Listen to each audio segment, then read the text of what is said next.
السلام عليكم. كالعادة قررت نشارك معكم قصص واقعية من قلب الواقع، بلا تزيين بلا كذوب. هاد القصة وقعت في السعودية. أنا هنا غير باش نوصل الرسالة ونخليكم تعيشوا الأحداث مع صاحبة القصة ليان. وبالمناسبة كنقول الآباء والأمهات ردوا البال ملي تصيفطوا ولادكم بوحدهم للمدرسة، ووصوهم إلا طرا لهم أي موقف كيف ما كان مع شي شخص غريب يجيو يحكيوه ليكم، خصوصا إلا كان فيه تحرش أو تصرف مشبوه. القصة ديال ليان بدات وهي صغيرة بلحظة ما عطاتها حتى أهمية، ولكن هاد اللحظة كانت بداية اللعنة اللي قلبت لها حياتها بالكامل. كانت ليان بنت في عمرها 11 سنة، زوينة بزاف، شعرها طويل وكحل وكيلمع، عينيها كبار ولونهم فيهم اللمعة ديال العسل، والبشرة ديالها بيضة كتعكس النور. كانت كتقرا مزيان، ديما من الاوائل ديال القسم، وكل صباح قبل المدرسة كتوقف قدام المراية كتشوف راسها وتبتسم، معجبة بجمالها بلا ما تتكبر. نهار من الايام خرجت من المدرسة مع صحاباتها، وهي غادية سمعت صوت الراجل كيجي من واحد الدرب ضيق. بنتي عافاك اجي عاونيني. يديا كيترعدوا وانا غير راجل كبير ما نقدرش. الصوت فيه واحد النبرة ديال التوسل وكأنه محتاج فعلا للمساعدة. ليان بقلبها البيض مشات تشوف، لقات راجل كبير في العمر لابس جلابة قديمة واقف قريب من المدرسة، هز واحد الصاك صغير فيه بزاف ديال القفولة، حط السوارت في ايدو وكيحاول يسدهم، ولكن بحال اللي يديه ضعاف. قال ليها ابتسامة باهتة: الله يرضي عليك بنيتي، عاونيني نسدهم واحد بواحد، راه يدي ما بقاتش كتعاونني. ليان خدت من عنده السوارت وبدات كتسد القفولة الاول الثاني حتى وصلت للقفل السابع، وهو يقول ليها: صافي بنيتي بركة، محتاج غير هادو. وركزوا معايا مزيان على هاد النقطة. ليان بالحكم كانت صغيرة ما ردت البال والو، ولكن ما درتش بالها ان النظرة اللي كانت في عينيه ما كانتش ديال راجل مسكين، بل ديال شي حد كيتفرج في شي لعبة بداها من زمان. وهي كتسد ليه القفولة سمعاتو كيتمتم بصوت خافت لكن واضح كيوصل لودنيها: قولي لي بنيتي، الا كنت صغير في حالك واش غادي تزوجي بيا؟ ليان توقفات، سوارت بقات معلقة في يديها ورفعت عينيها فيه، ما فهمت واش كيضحك ولا كيهضر بصح. بعفوية طفولية قالت ليه: علاش الحاج؟ فين هي الحاجة؟ ابتسم بابتسامة باردة وفيها شي غموض ما فهماتوش، وقال ليها: الحاجة مشات مدة طويلة هادي. هي ما بقاتش عطيه الموضوع أهمية، سدت آخر قفل وسلمت عليه ومشات كملت طريقها مع صحاباتها. ما كانتش عارفة أن هاد اللحظة الصغيرة غادي تبدل حياتها وتجرها لسنين ديال المعاناة. دازت سنين وسنين وليان كبرات وولات شابة جمل من قبل، في عمرها 19 سنة تقريبا. الزين ديالها كان زايد على بنات العائلة وعلى جميع البنات اللي كانوا كيقراو معاها، والذكاء ديالها خلاها دايما تكون من المتفوقين في الدراسة. حياتها كانت كتبان عادية، دار مستقرة، والديها مهتمين بها وكل شي كان كيبان مزيان، وتا حالتهم المادية مزيانة نقولوا لاباس عليهم. ولكن منين وصلت لسن الزواج بدات كتلاحظ حاجة غريبة: البنات اللي كانوا معاها في المدرسة تزوجوا وحدة ورا وحدة، حتى اللي ما كانوا لا زوينات بزاف ولا ظروفهم مزيانة. هي حتى واحد ما جاي يخطبها ولا حتى يهضر مع باباها على الاقل. في الاول كانت كتقول نصبر، الكتاب مازال ما جاش، لكن مع مرور السنين بقات كتشوف الوقت كيدوز والاعراس في العائله كتكثر، وكل مره كتحضر فرحه وحده من صحاباتها كتولي تسول راسها: علاش انا؟ واش فيا شي حاجه ماشي هي هذيك؟ بدات كتسول امها: ماما علاش ما كاين حتى واحد جاي يخطبني؟ كانت كتجاوبها في نفس الهدوء: غير صبري يا بنيتي، راه الارزاق بيد الله. لكن في عمق قلبها كان الاحساس كيكبر، احساس ان شي حد أو شي حاجة كتسد الطريق قدامها. مع مرور الوقت الشك بدا كيتحول لوسواس. ليان ولات كتراقب راسها في المراية وكتسول، يمكن ما بقيتش زوينة كيف كنت، يمكن تبدلت فيا شي حاجة وأنا ما رديتش البال. لكن كل مرة كتخرج للشارع كتلقى العيون كتشوف فيها بنفس الإعجاب القديم. هذا زاد حيرها أكتر. كيفاش كلشي كيشوفها مميزة ولكن داك النصيب واقف بحال مسدود بشي باب الحديد. حتى صحاباتها بداو تيلاحظوا بلي شي حاجة عند ليان ماشي هي هذيك. واحد المرة قالت ليها وحدة منهم، راه ماشي طبيعي هادشي اللي واقع ليك، الا ما لقيتيش تفسير خاصك تقلبي عليه. وفعلا هاد الجملة كانت الشرارة اللي غادي تفتح باب جديد في حياتها. واحد النهار وهي جالسة مع صاحبتها المقربة بدات كتفرغ قلبها عليها. والله ما فهمت، الوقت كيدوز وكل شي كيتزوج، واش انا بوحدي بحال شي باب مسدود قدامي؟ صاحبتها بقات كتسمع عليها ومن بعد قربت منها وقالت لها بصوت خافت، كاين واحد الشيخ واحد المنطقة بعيدة شوية، الناس كيمشيو عنده من كل بلاصة، كيقولك كيقدر يعرف واش عندك عين سحر او اي حاجة خايبة وحتى يقدر يحلها لك. ليان تردات، ما كانتش من النوع اللي كيمشي لهاد الناس، لكن الفضول والخوف بداو كيغلبوها. سولاتها وهو واش بصح كيعرف؟ قالت ليها انا ما نمشيش الا وانا مجربه، وثقي فيا غادي يقول لك الحقيقه. ومن غير ما تقول والو لوالديها ليان قررت تمشي مع صاحبتها، وهاد الخطوه ما كانتش عارفاها ان غادي تفتح لها باب ما كيتسدش. في الطريق ليان كانت ساكته غير كتشوف من السرجم والمناظر كدوز قدامها، لكن عقلها غارق في الافكار. كانت كتسول راسها واش فعلا غادي نلقى الجواب اليوم؟ واش ممكن يكون شي حد دار ليا شي حاجه وانا ما رديتش البال؟ صاحبتها كانت كتحاول تهون عليها في الطريق وتحكي ليها قصص الناس اللي مشاو عند الشيخ ورجعوا مرتاحين، ولكن كل كلمه كانت كتزيد تحرك الفضول والخوف وسط قلبها. حتى وصلوا لديك المنطقه مكان غريب، الجو فيه ساكت بزاف والناس كيمشيو بسرعه وكأنهم ما بغاوش يوقفوا في الزنقة. من بعيد بين باب كبير ديال الخشب واقف بحال حارس صامت، وهو اللي غادي يكون مدخل ديالها للعالم المجهول. وقفوا قدام الباب لونو غامق ومقشر من الجناب، وفوقو نقوش قديمه ما قدرتش ليان تفهم المعنى ديالها. قاد صاحبتها الباب 3 دقات خفيفه حتى سمعوا صوت من الداخل كيقول تفضلوا. دخلت ليان ولقات راسها في غرفة شبه مظلمة، ريحة البخور معمرة الجو والضوء الشموع كيتراقص على الحيطان. في الوسط كان كاين واحد الراجل كبير في الحمر لابس جلابة بيضاء وعمامته ملفوفة بإتقان، وعينيه غارقين في السواد كيحسوك بحال كيشوف مورا اللحم والعظم. جلسهم قدامه وبقى ساكت دقيقة كاملة غير كيتفرج في ليان من الفوق والتحت، حتى قال بصوت هادئ ولكن ثقيل، حكي لي قصتك كاملة من النهار اللي حسيتي فيه ان حياتك تبدلات. ليان شدت نفس عميق بدات تحكي من ايام المدرسة للسنين اللي بقات كتشوف النصيب واقف، وكيفاش اي فرصة كتجيها كتضيع بلا سبب واضح. كانت كتكلم وهو ساكت غير عينيه مركزين فيها بحال كيقرا افكارها قبل ما توصلها بالكلام. من بعد ما سالات الشيخ بقى صامت شويه، ومن بعد مد يدو لواحد الكيس صغير فيه واحد الحجر اسود وبدا كيدورو بين صوابعه. قال ليها اللي عندك ماشي حاجه بسيطه، هذه خدمه يد ماشي وحده، نتيا مربوطه ب7 عقدات وكل عقده مربوطه باسم من اسماء الجن. قلبها بدا كيضرب بالزربه. 7 واش هادشي معناه ما غاديش نقدر نتزوج؟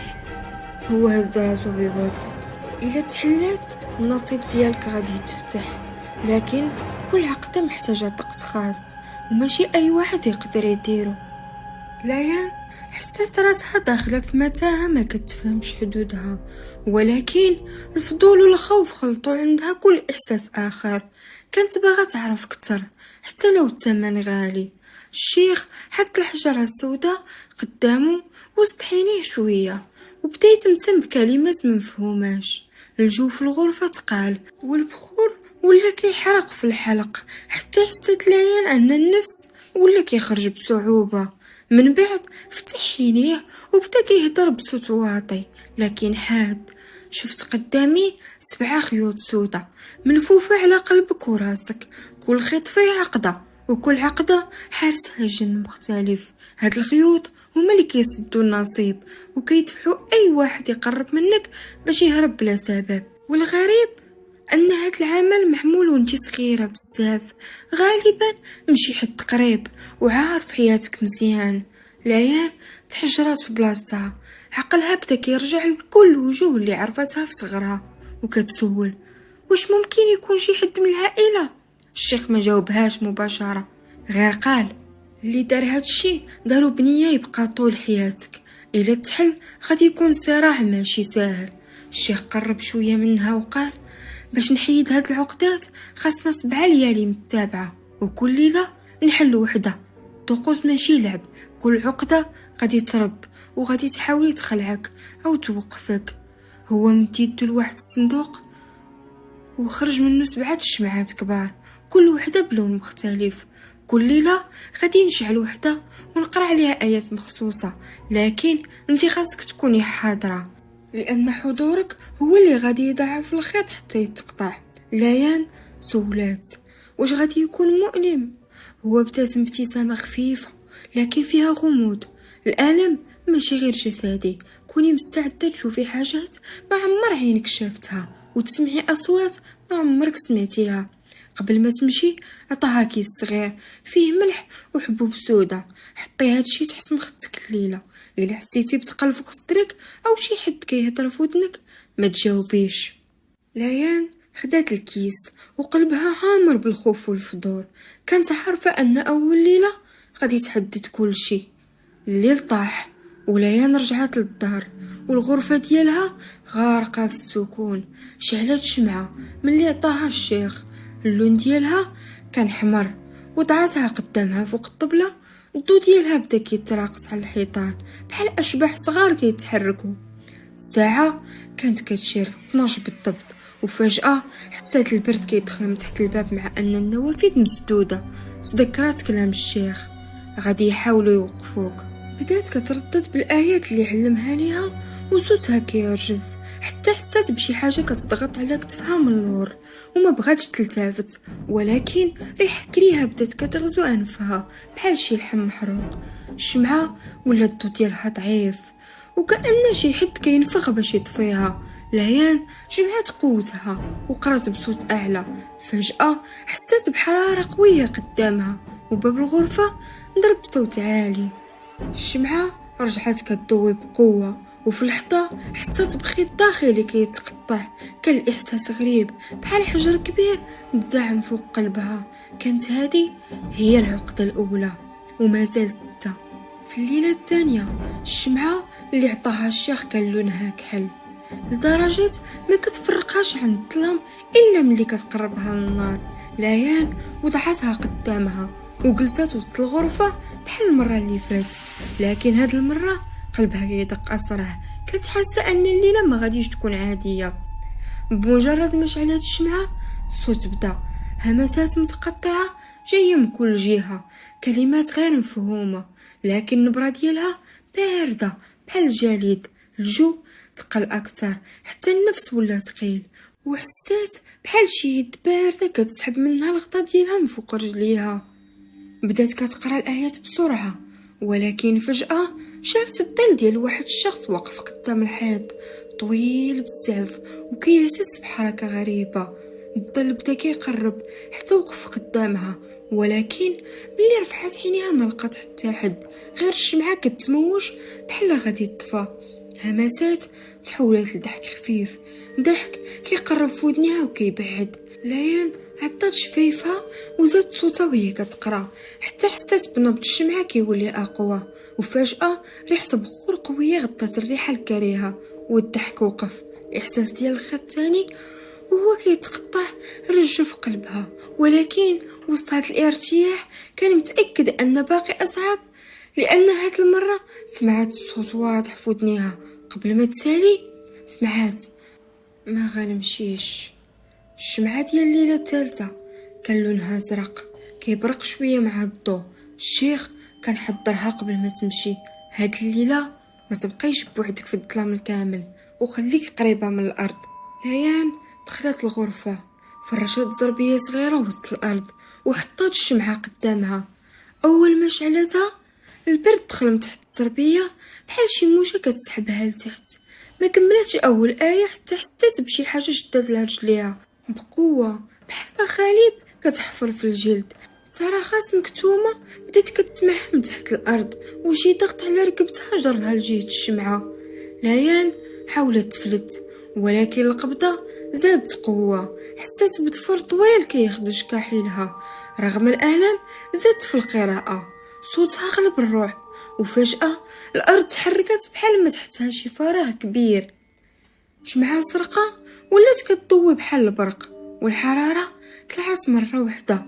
القبضة تفلتات ومعها إحساس بتالي خيط كيتقطع بحال ما تفتح باب كان مسدود لسنين.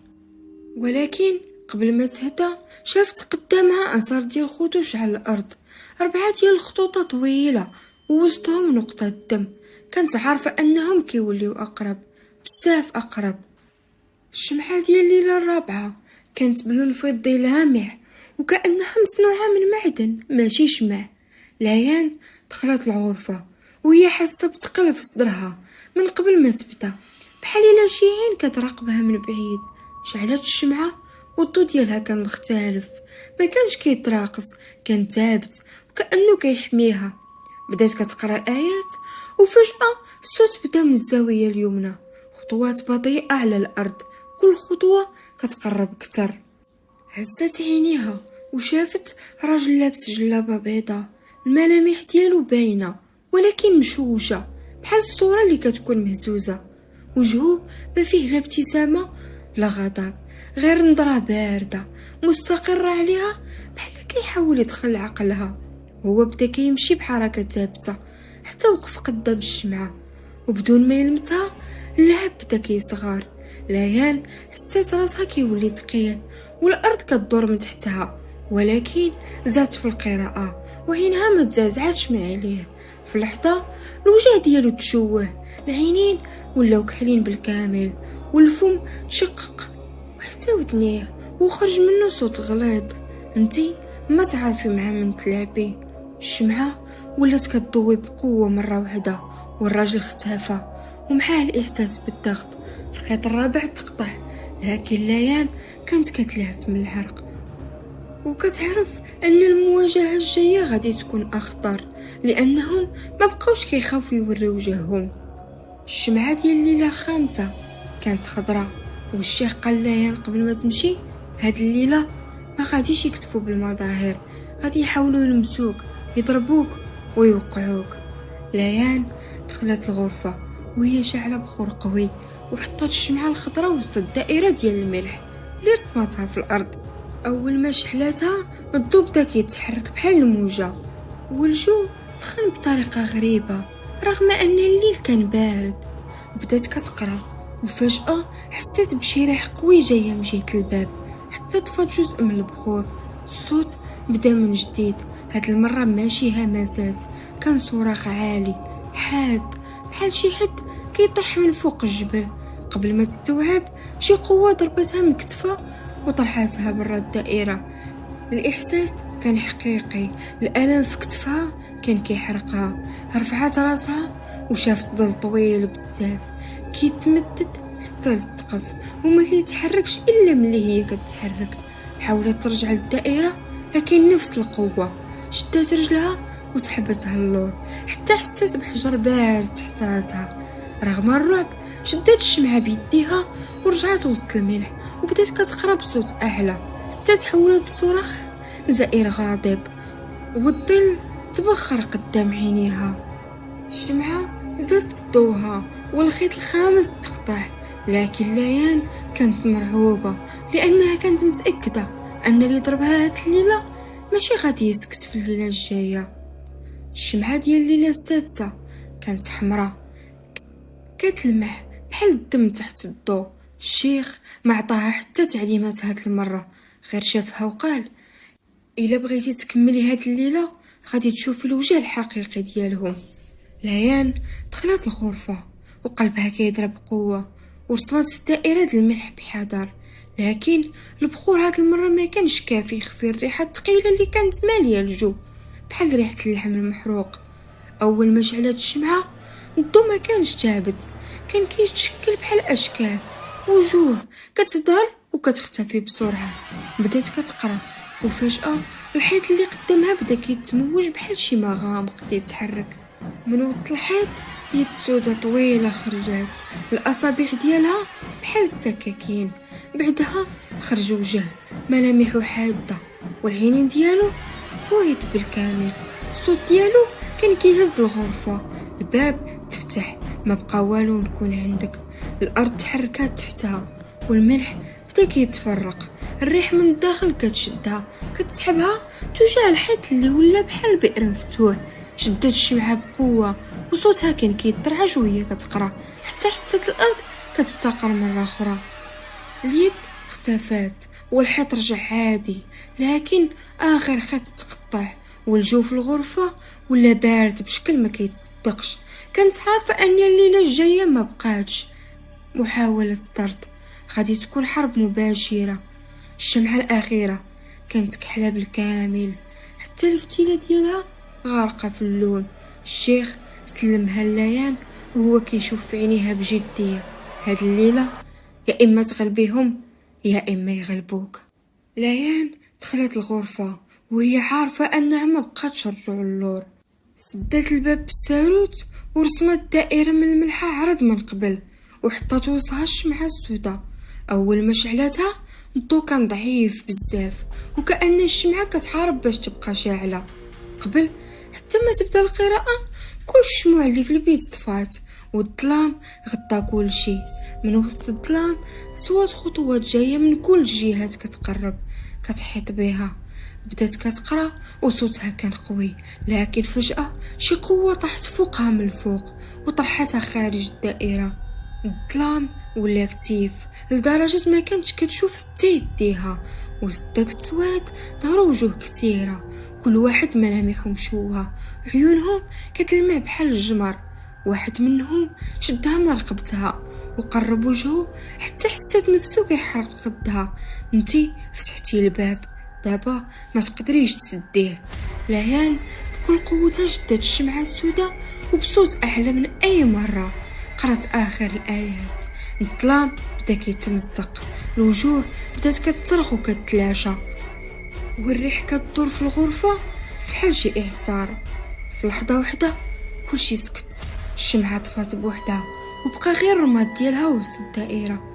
ليان كانت مرمية على الأرض، عرقها بارد وأنفاسها ثقيلة، لكنها عرفت أنها ربحات. غير بعيد في الزاوية المظلمة كانت كاينة عينين كيتفرجوا وكيضحكوا بصوت خافت. من بعد الليلة السابعة ليان خرجت من الغرفة وهي ما قادرة توقف على رجليها. الشيخ كان كيتسناها، ومجرد ما شاف حالتها عرف انها دازت من حاجة ماشي اي حد يقدر يدوز منها. قال ليها بصوت هادئ: انتي ربحتي المعركة، لكن الحرب ما سالتش. ليان حاولت تعيش حياتها بشكل عادي من جديد، لكن كانت كتفيق في الليل على احساس بارد كيحوم حولها او على صوت خطوات في الممر.